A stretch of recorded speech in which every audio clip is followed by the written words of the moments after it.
حنان يا من يا ذا الجلال والإكرام أنزل علينا رحمتك في هذه الليلة المباركة تقبل منا فيها الدعاء.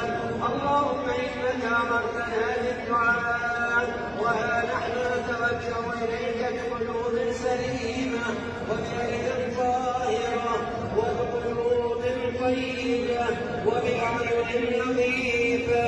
ارحمنا في هذه الليلة المباركة، تقبل أعمالنا، ارحم آباءنا، ارحم أمهاتنا، أعتق رقابنا من النار يا رب العالمين.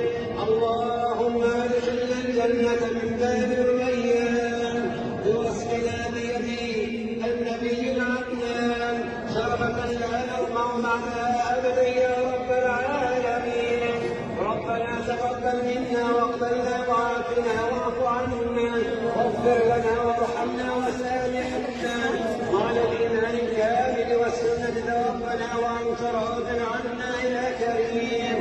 اللهم ارحم موتانا وشاف جرحانا وارفع أسرارنا وارفع درجاتنا وغير وجوهنا وطهر قلوبنا وأعيننا.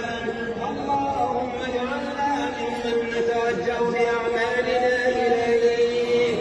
اللهم نقل قلوبنا من الرياء والنفاق ونقيا من الحسد والحقد والبغضاء والنميمة يا رب العالمين.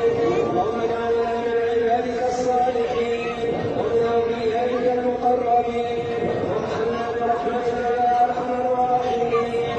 وربنا أكرم علينا صبرا وتوفنا مسلمين والحقنا بالصالحين واجعلنا من ورثة النعيم.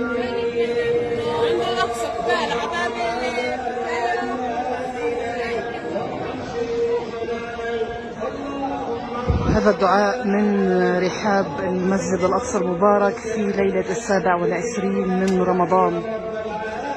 دعاء دموع على وجوه المصلين والمصليات، تأثر شديد. تقبل الله الطاعات وتقبل الله الدعاء يا رب. هذه أجواء المسجد الأقصى المبارك.